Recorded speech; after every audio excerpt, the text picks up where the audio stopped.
You type in your code. You hear that reassuring click. You give the handle a tug to confirm it's locked, and you think your most precious travel document is secure. But here is the secret the hospitality industry rarely mentions during check-in. In 2026, it takes less than 6 seconds for a complete stranger with a code they found on Google to bypass that entire locking system and walk away with your passport, your cash, and your identity.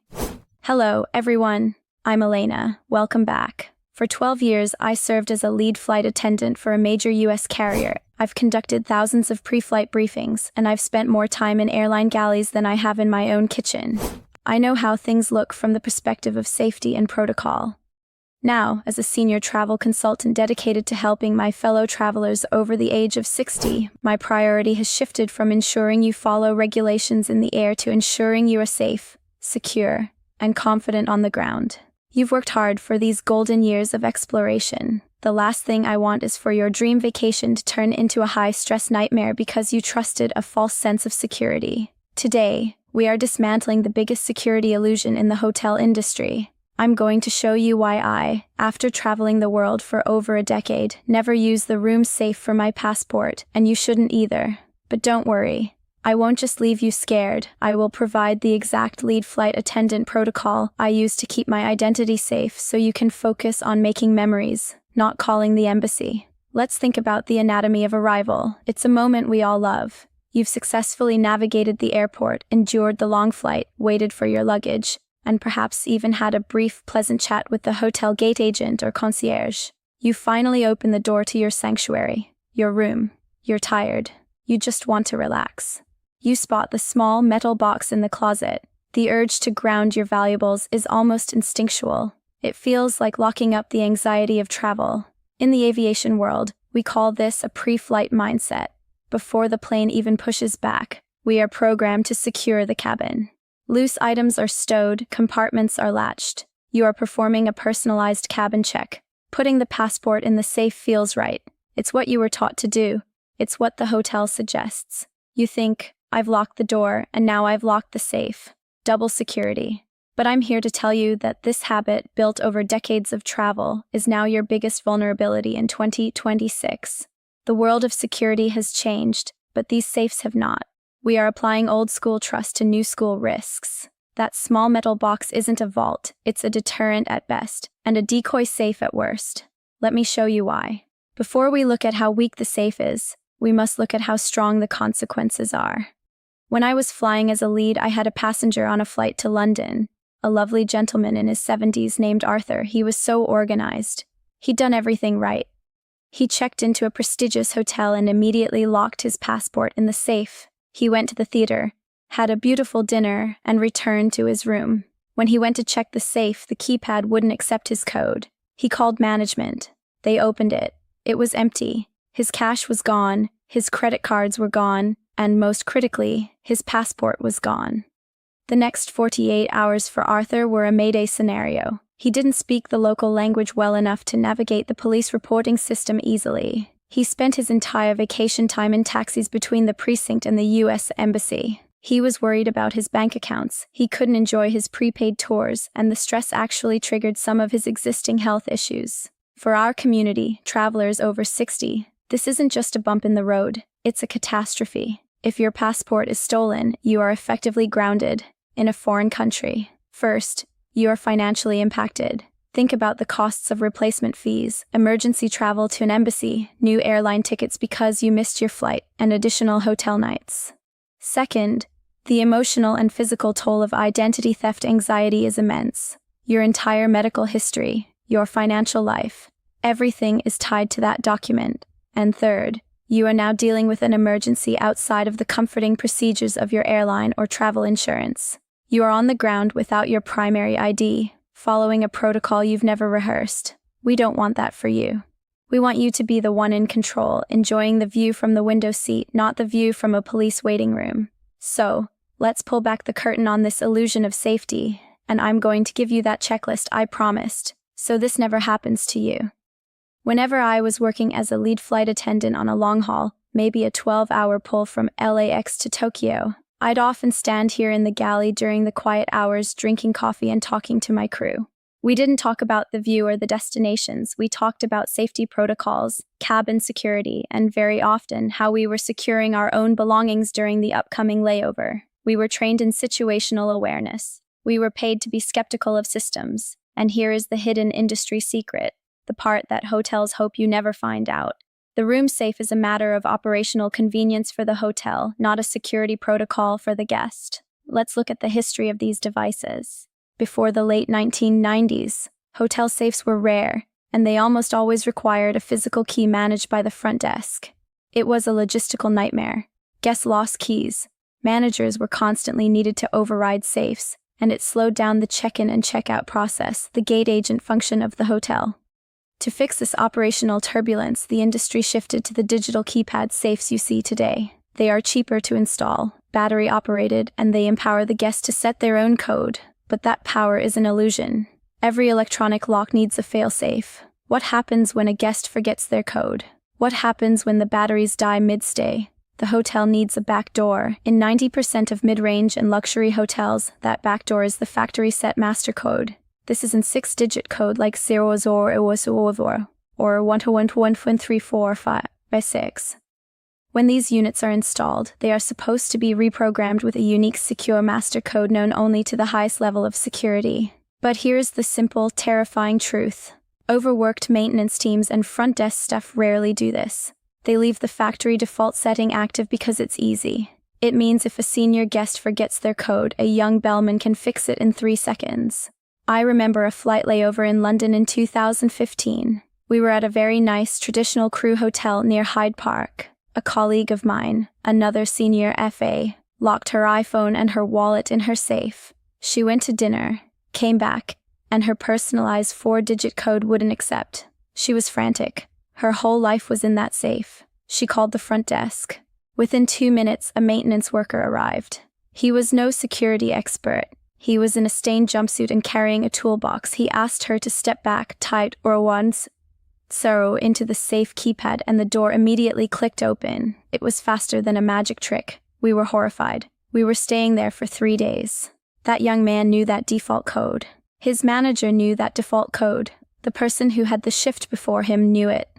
In 2026, it is naive to think that disgruntled staff or opportunistic maintenance workers won't use that operational convenience to generate a tip for themselves. As your travel consultant, I must tell you that this risk is magnified for our community. Thieves often target travelers over 60, assuming we are wealthier and perhaps less digitally savvy in tracking lost documents. When you rely on that safe, you are assuming everyone with a hotel uniform is trustworthy. That is not situational awareness. In aviation, we love rules. They keep us alive. We trust that cruise control is managing the basic flight parameters so we can focus on the cabin. Many of my senior clients think that hotel law provides a similar safety net. They assume that if the hotel provides a safe, the hotel is automatically accepting responsibility for what goes inside it. You are performing what we call, in psychology, cognitive dissonance. You see a small metal box, you label it a safe, and your brain tells you, locked, secure, corporate protected. But here is the part that hotels hope you never read, especially not when you are signing your registration card with your favorite pen. Let's talk about innkeeper's liability. This is the oldest form of consumer law, dating back centuries, but it has changed dramatically in favor of the corporation. In nearly every country in the world, hotel responsibility for guest property is strictly limited. Most standard hotel registration fine print states that the hotel is not liable for loss of valuables unless they were deposited directly with the hotel for safekeeping in the main centralized vault at the front desk. And even if you prove negligence, the reimbursement is capped. In many U.S. states, this cap is as low as $100 or $500. Think about that. You are locking a passport that will cost you $150 to replace $500 in emergency cash and an iPad worth $700. If that safe is breached by a default or code, the hotel might legally owe you less than your dinner bill from last night. The safe in your room is merely a convenience, not a vault service. It is a psychological placebo. They have met the requirement of providing a safe to satisfy an insurance checkbox, but they have transferred all of the actual risk to you. I remember a flight back from Paris in 2017. An older couple in first class were incredibly distraught. They had done everything right.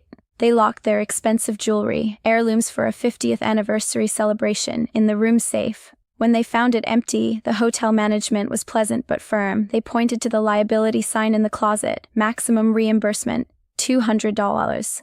They spent their entire flight not celebrating, but defeated. They couldn't hire a lawyer in a foreign country. It was too expensive and too slow. They realized with profound cognitive dissonance that the rule they thought protected them was designed to protect the hotel. As your consultant, I need you to think beyond the $200. The real financial impact is the logistical emergency. Replacing a passport while abroad involves emergency travel to a capital city where an embassy or consulate is located. It involves expensive, last-minute hotel nights. It almost always means missing your scheduled flight home, and we all know how expensive last-minute international flights are. For a senior couple, this single security lapse can easily cost $3,000 to $5,000 in unforeseen logistical expenses, and that is a cost your travel insurance often expects you to cover upfront.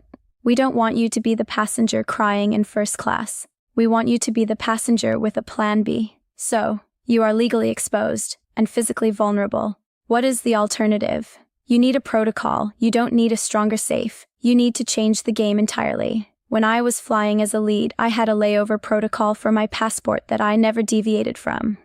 It wasn't about paranoia. It was about layered defense. The goal is to make a potential theft take too much time. A thief has 60 seconds, maybe 2 minutes. If they can't find it instantly, they move on. Here's the exact lead flight attendant plan B I teach my premium consulting clients. Step 1. The decoy safe method. This sounds like something out of a spy novel, but it works. When you arrive, you do use the safe. You type your code and you put something inside it, but you don't put your passport or your real credit cards. You put perhaps $20 in local currency, some low-value bills, and perhaps an old cancelled passport if you have one. If a thief uses a master code, they open the safe, grab the cash and the ID document, and they run. They assume they hit the jackpot and they won't waste valuable time searching the rest of your room. Step 2. Layered hiding. Your best vault is your own locked suitcase using an inside-out approach. A room safe is an obvious target.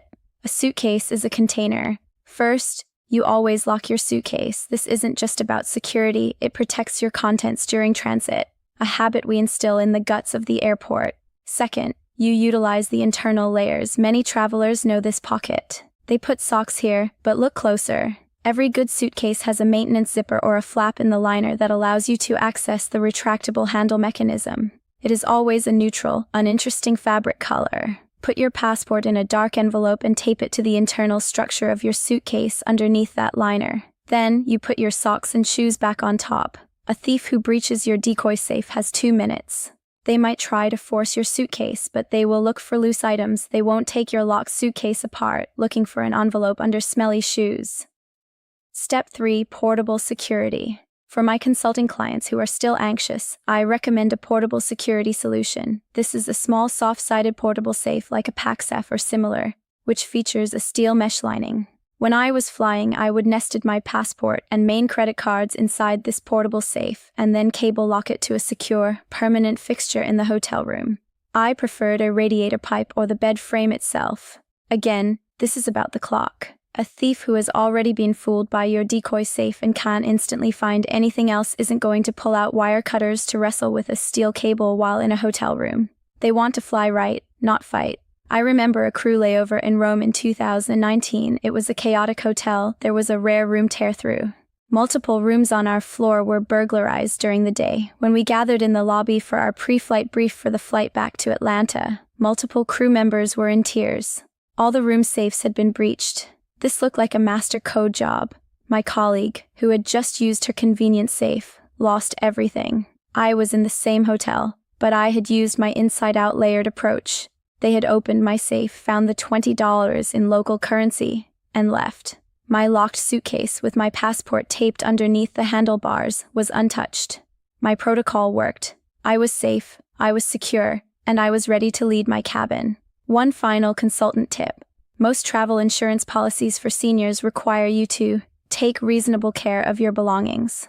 Using a known vulnerable hotel safe when a hotel centrally is available is sometimes not considered reasonable care if it is a major claim.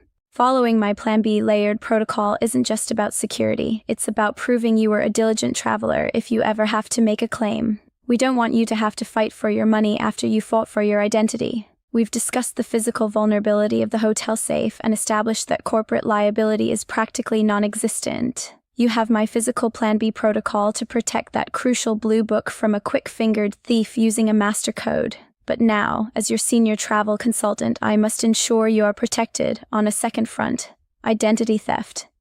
In 2026, a criminal doesn't always need to hold your physical passport to ruin your retirement vacation. Sometimes, they just need the information on it. For our community, travelers who have built up significant financial security over 60 years, we are higher value targets for digital warfare.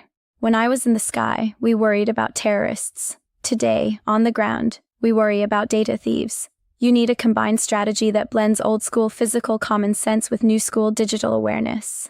Let's start with the low-tech, essential warfare: photocopies. I can see some of you rolling your eyes. You've heard this before. But are you doing it the lead flight attendant way? When I flew, I always had 2 physical black and white copies of my passport photo page. One went deep inside my checked luggage. The second copy, I folded it and put it inside the shoe of my uniform that I wasn't currently wearing. Why physical? Because if you are mugged, if your purse is snatched, or if your phone is stolen and your passport is gone, a local police officer isn't going to care about your cloud storage password. They need a piece of paper to process the report that allows you to access the embassy. Do not underestimate the power of physical redundancy. Now, let's look at RFID blocking.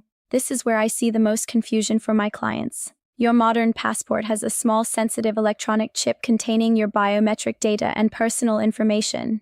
Criminals now have digital readers that can theoretically read this data simply by walking near you. Is this risk overblown? In some contexts, yes. But for a traveler over 60 who might be moving slower or distracted in crowded marketplaces, do you want to take the risk?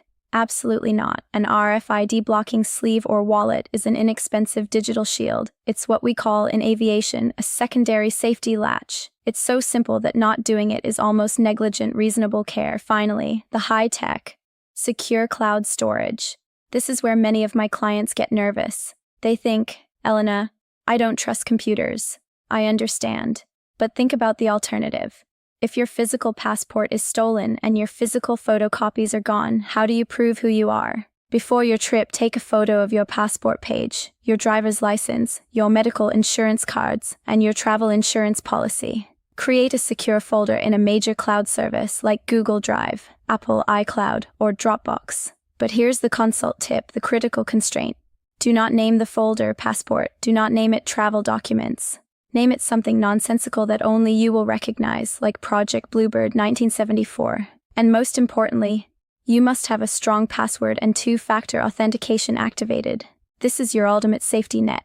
If a thief breaches your room safe, steals your decoy, rips open your suitcase to find your taped passport, and takes your purse with your paper copies, you can still walk into a secure US embassy, log in on their computer, and show them exactly who you are. High-tech blends with low-tech to ensure you can never be fully grounded. In 12 years of leading cabins, I have had to manage intense emergency situations. We are trained to remain calm, follow the approved checklist, and guide our passengers to safety even when it feels like everything is going wrong. In the aviation world, a mayday call is only for a situation that threatens immediate loss. In the travel world, having your passport stolen is a mayday moment. If it happens to you, I want you to feel that structure of safety I just described. You are standing in your room. The safe door is swinging open. The decoy is gone. You've checked your suitcase. The taped envelope is missing. Your stomach has dropped. Don't panic. Execute your plan. Step 1. Accept the diversion. You must instantly accept that your vacation has changed. Your main itinerary is now Operation New Passport. Accepting this shift immediately reduces anxiety because you stop fighting reality and start executing procedures. Step 2. Ground the crime. You must contact the local police immediately, not because they will find your passport, but because you need the police report. A formal report is required by the U.S. Embassy to issue an emergency passport. It is also required by your travel insurance to reimburse those massive logistical costs we discussed earlier. As your travel consultant, I advise you, if you are in a developing nation or have mobility concerns, call the U.S. Embassy first. Sometimes they can advise which specific police precinct is the most effective and has English speakers. Step 3. Call the tower. The local police solve local crimes. The U.S. Embassy solves American problems. They have a dedicated American Citizen Services unit. Call them. Explain your situation. They have procedures for this. They cannot solve your itinerary changes, but they are the only ones who can solve your identity issue. You will need to provide them with the location of your digital backups and your travel insurance details. They will instruct you on how to apply for an emergency passport. I remember managing a diversion to Gander, Newfoundland, during an extreme weather event. The passengers were terrified. Gander is a very small place, but we didn't just dump the passengers on the tarmac. As a lead, I got on the intercom, gave them a structured plan and told them we were following the manual. The moment they heard there was a plan, the crying stopped. This is your manual. If your Mayday moment happens, you execute steps 1, 2, and 3. You follow the structured safety manual. Diversions are part of flying, and disruptions are part of travel. The only true danger is being unprepared. Knowing this procedure means you can enjoy your original vacation plan because you know your plan B is sound. For 12 years, my mission was to lead cabins to a safe and happy arrival. Today, my mission is to lead you to safe and happy adventures. We've pulled back the curtain on the great illusion of the hotel safe. You now understand that relying on operational convenience instead of layered security is a cognitive dissonance that leaves you, especially as a senior traveler, vulnerable to massive logistical and financial catastrophe. But don't let this knowledge make you afraid to explore. The goal of this insider briefing isn't to ground you, it's to empower you. Being meticulous about security isn't about paranoia, it's about situational awareness. It's about being what we call a hard target. When a thief realizes they can't get past your defenses quickly, they move on to the next person who just trusted the placebo safe. Let's review everything we have learned in the Elena's Safe Traveler Master Checklist. 1. Acknowledge the false placebo. Accept that room safes are deterrents at best and decoys at worst. Do not trust them with your most vital ID. 2. Employ the decoy safe method. Put a small amount of cash and maybe an old ID in the safe to satisfy a quick-fingered thief. 3. Execute the inside-out secret. Tape your passport inside the structural liner of your locked suitcase under generic items like socks. 4. Blended high-low tech. Carry 2 physical paper copies and create a secure, obscurely named cloud folder for all digital backups. 5. Use an RFID blocking sleeve. Add this simple digital shield to your passport book. 6. Verify travel insurance. Understand your policy's reasonable care clause for valuables. 7. Rehearse the Mayday checklist. If theft occurs, follow steps 1, 2, and 3. Accept the diversion. File the police report and contact the U.S. Embassy ACS unit. I want you to take that trip. I want you to watch the sunset over the Mediterranean or walk through the history of Kyoto without that nagging what-if anxiety in the back of your mind. I've spent over a decade in the skies, and now I spend my time making sure you can focus on the view from your window seat, not the view from a police waiting room. Now, I want to address something special. To keep bringing you these critical travel safety updates weekly, while I am busy consulting one-on-one with my premium clients and traveling to verify new safety procedures, I use advanced technology, like the AI system you're seeing today, to help share my 12 years of experience. This powerful tool allows me to reach thousands of you instead of just one-on-one, ensuring that Auntie Elena's structured safety manual is always there whenever you are preparing to fly right. Technology allows me to leverage my human experience to serve you better. If you found this structured briefing helpful, please subscribe to our community here for your weekly insider safety briefing. And I would be deeply grateful if you would share your own story in the comments. Have you ever used a clever hiding spot that saved your belongings, or do you have a specific travel worry you'd like Auntie Elena to dismantle next? We read every comment, and your experiences help our entire community travel smarter. Don't let an opportunistic criminal steal your golden years. You've worked hard for this clearance. Travel smart. Be meticulous. Enjoy the view. Your adventure is just beginning. Let's fly right.